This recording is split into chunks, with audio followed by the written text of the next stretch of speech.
Okay, so we're going to continue on with the review for the Unit 1 test on quadratics, mostly factoring and quadratic regression, and some simplifying. Okay, moving on, we have another one in number 5, which can be solved using the square double square, or since I haven't shown box in a while, we could do box. So this would be, across the top, it would be like 2x minus 1, and squared means multiply by itself twice, so it's 2x minus 1 down the side. Now multiply all the intersecting rows and columns to fill it in. So 4x squared, negative 1 times 2x is minus 2x, 2x times negative 1 is minus 2x, negative 1 times negative 1 is a positive 1. Okay, now when you rewrite this, it's nice because these two boxes usually should be able to be added or subtracted. Okay, the top left box of 4x squared, nothing happens. Minus 2x, take away another 2x is minus 4x, and then the bottom right box is just a plus 1. Okay, so that would be done. Okay, this next one, perfect for FOIL or box method. We'll do FOIL, so x times x and x times positive 5 is x squared, and then a plus 5x.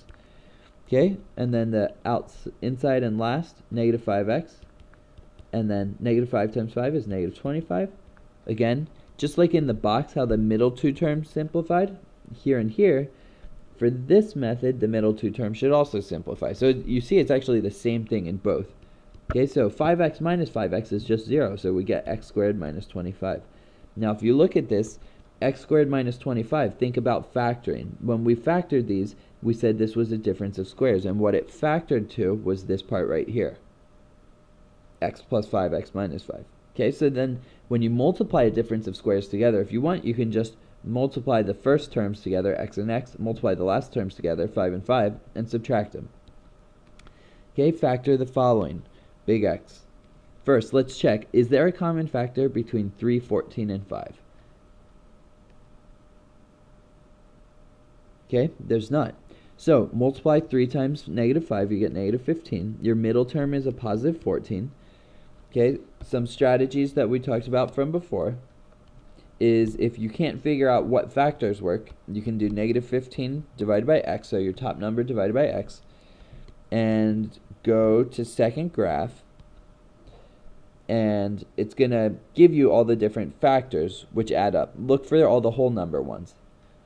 Now if you can't add it up yourself, then I showed you a trick a couple days ago for how you could do that. But we're looking for what adds up to 14. 1 and negative 15 gets really close. That adds up to negative 14. But negative 1 and positive 15 does add up to 14. So negative 1, positive 15, multiplies to give you negative 15, and it adds to give you 14. Okay, so multiply it together. X minus 1 and x plus 15. Okay, x minus 1 and x plus 15. Well, now we have to divide by our leading factor of 3, if possible. So 1 divided by 3 does not work, so slide that 3 in front because we weren't able to reduce the fraction at all, 3x minus 1.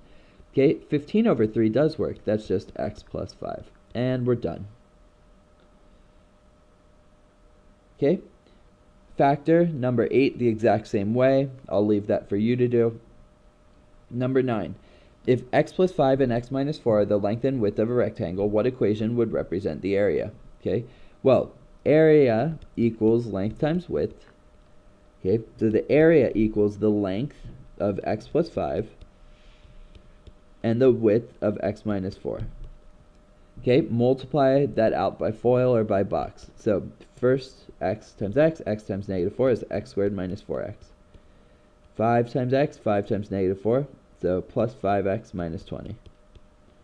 Okay, so moving up here, again, the only terms which combine are should be these ones that are right in the middle there, negative 4x plus 5x. So the area is equal to the first term, x squared. This combined together, negative 4 plus 5 is plus 1x, and then minus 20. Okay, number 10.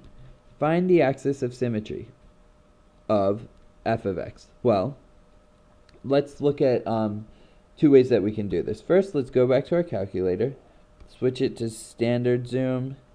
That's from another problem. Okay, clear it out, and let's type it in and see what we get. So 4x squared minus 16x plus 3. Okay, pause the video, type that in, and then unpause it. Okay, so let's just look at the graph, see what it looks like. We're really looking for where the vertex is. Now we can't quite see the vertex of this. The vertex is the tip all the way at the bottom. It seems like it would be right here where my mouse is. Okay, so we see it just goes off the bottom of the screen. So go to Window, and we need to see a little bit further down off the minimum. So we need to change our Y-min to something slightly smaller. Let's try -15 and look at the graph again. And that's a lot better. Now we can see the tip.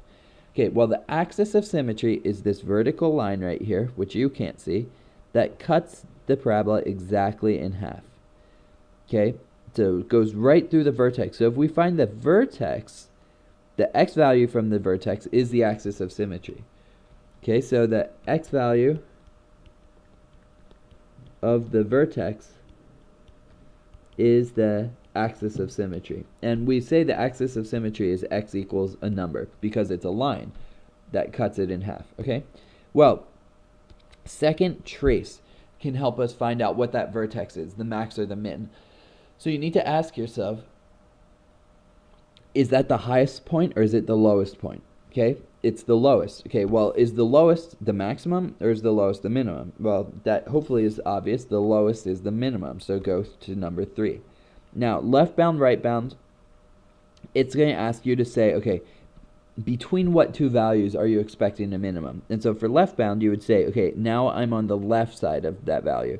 Okay, for right bound, you're going to say, oh, now I'm on the right side of that value. Okay, so right now we are on the left side of our minimum, so we can hit enter. Okay, now for right bound, you want to go to the right until you cross past the bottom, and then kind of just match on the right side, roughly where you were on the left side, and then hit enter. When it says guess, you can either move it close to the vertex. Usually it doesn't matter so much. You can just hit enter. Okay, and so we see this right here. The minimum is at 2.00016 and y equals -13. Okay, well, the vertex is at 2.000000016 with almost any type of rounding is going to go to 2. And then y is at -13. Okay, so that's your vertex. If they asked you to find the vertex, that's how you could do it. Okay, well, what is the axis of symmetry? The axis of symmetry is the x value of the vertex. X equals that number. X equals 2. That's the x value from your vertex, is the axis of symmetry. And you're done. Okay, 11, we're not doing. You're not responsible for being able to graph by hand. And so that's it for this one. So our next video, we'll